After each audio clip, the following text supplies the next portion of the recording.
હિંમતનગરમાં કોંગ્રેસની જન આક્રોશ યાત્રાનો વિરોધ કરવામાં આવ્યો છે। જન આક્રોશ યાત્રાનો જોરદાર વિરોધ જોવા મળ્યો છે।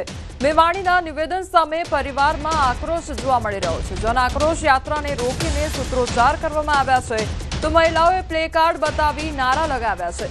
જિગ્નેશ મેવાણી પોલીસની માફી માંગે તેવી માંગ કરવામાં આવી છે।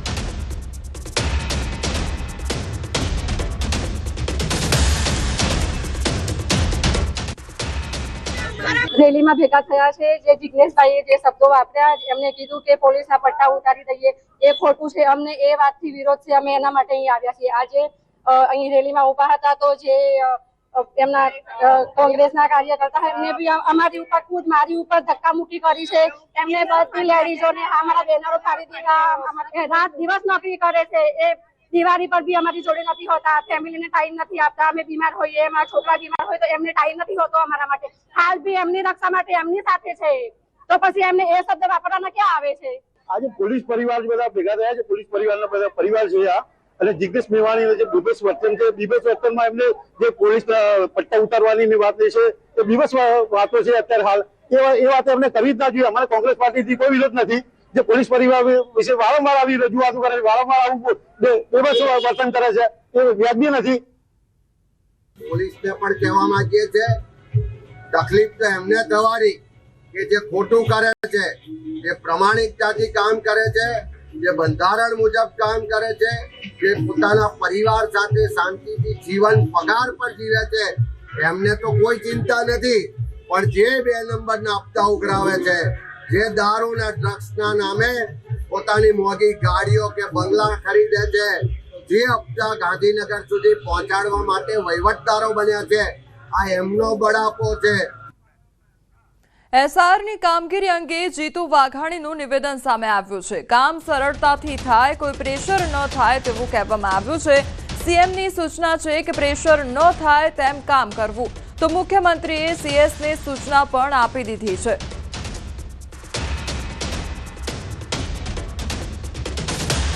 माननीय मुख्यमंत्री से आज सीएस ने सूचना आपी है कि ज्यां एवं लगतुं होय शिक्षण ने असर थाय छे तो अन्य जग्याएथी बीएलओ माटे अन्य कर्मचारी अन्य शिक्षक ने लेवा विद्यार्थीओना भणतरने नुकसान न थाय ए प्रकारे आ चूंटणी पंचनो विषय छे। छतां पण मुख्यमंत्री सीएस ने सूचना आपीने जरूर जणे तो चूंटणी पंच साथे चर्चा करीने आ प्रकारनी व्यवस्था थाय, शांतिथी काम थाय। આપણો જવાબ જ હું આપી રહ્યો છું કે હજી કામગીરી શરૂ છે, ત્યાં અંત નથી થવાનો આવું માનીને આપણે ન ચાલી શકીએ। અમદાવાદમાં એસઆરની કામગીરી અંગે મોટા સમાચાર સામે આવ્યા છે। અમદાવાદમાં બીએલઓને મોટો સહારો મળશે।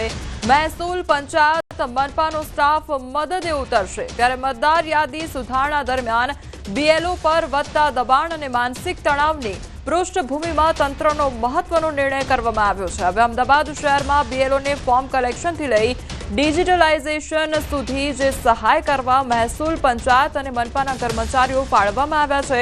શહેરમાં કાર્યરત 5524 બીએલઓને મદદ માટે આશરે 3000 કર્મચારીઓને ઓર્ડર કરવામાં આવ્યા છે। આ કર્મચારીઓ એન્યુમરેશન બાદ ભરાયેલા ફોર્મ્સ પરત લેવા, ડિજિટલાઇઝેશન કરાવવા તથા જરૂરી સ્થળે મેદાની કામગીરી સંભાળશે। તાજેતરમાં એસઆઈઆરની કામગીરી દરમિયાન વધી રહેલા તણાવને કારણે 4 બીએલઓના હાર્ટ એટેકથી મોત અને એક આત્મહત્યાના બનાવ સામે આવતા નિર્ણય લેવામાં આવ્યો છે। એસઆઈઆરની કામગીરીને લઈ વડોદરા જિલ્લા ભાજપ કાર્યાલય ખાતે સંગઠનની બેઠક મળી અને મધ્ય ગુજરાતના ચૂંટાયેલા પ્રતિનિધિઓ, સંગઠનના હોદ્દેદારો હાજર રહ્યા તો રાષ્ટ્રીય સંગઠન મહામંત્રી બીએલ સંતોષ, રાજ્ય સંગઠન મંત્રી રત્નાકર, પ્રદેશ ભાજપ પ્રમુખ જગદીશ વિશ્વકર્માની ઉપસ્થિતિમાં બેઠક યોજાઈ અને બેઠકમાં જિલ્લાના તમામ સાંસદ, ધારાસભ્યો, જિલ્લા પંચાયત પ્રમુખો, વડોદરા મહાનગરપાલિકાના હોદ્દેદારો ઉપસ્થિત રહ્યા તો એસઆરની કામગીરી સુચારુ રૂપે થાય તે માટે બેઠકનું આયોજન કરવામાં આવ્યું। આ બેઠકમાં એસઆઈઆરના ઇન્ચાર્જ અને વડોદરા સાંસદ હેમાંગભાઈ પણ છે અને સર્વે આગેવાનોની ઉપસ્થિતિમાં એસઆઈઆર કામગીરીની સમીક્ષા થશે। ભારતીય જનતા પાર્ટીના કાર્યકર્તાઓ જે અત્યારે દરેકે દરેક બૂથમાં કામ કરી રહ્યા છે એ કાર્યની સમીક્ષા થશે।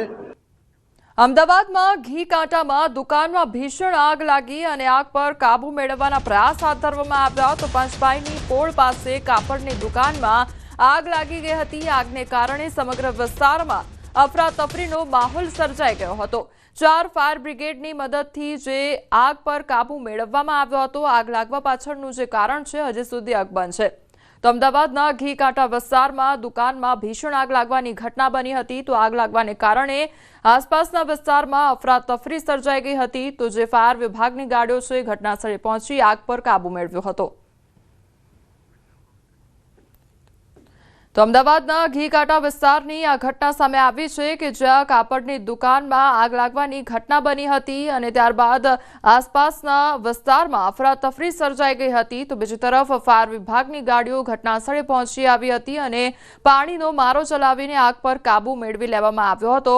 તો ફાયર વિભાગની 4 ટીમો ઘટનાસ્થળે પહોંચી હતી અને પાણીનો મારો ચલાવી ત્યારબાદ આગ પર કાબુ મેળવી લેવામાં આવ્યો હતો। પરંતુ તે સમયે લોકોમાં ભાગદોડ મચી ગઈ હતી અને લોકોમાં ડરનો માહોલ પણ સર્જાઈ ગયો હતો।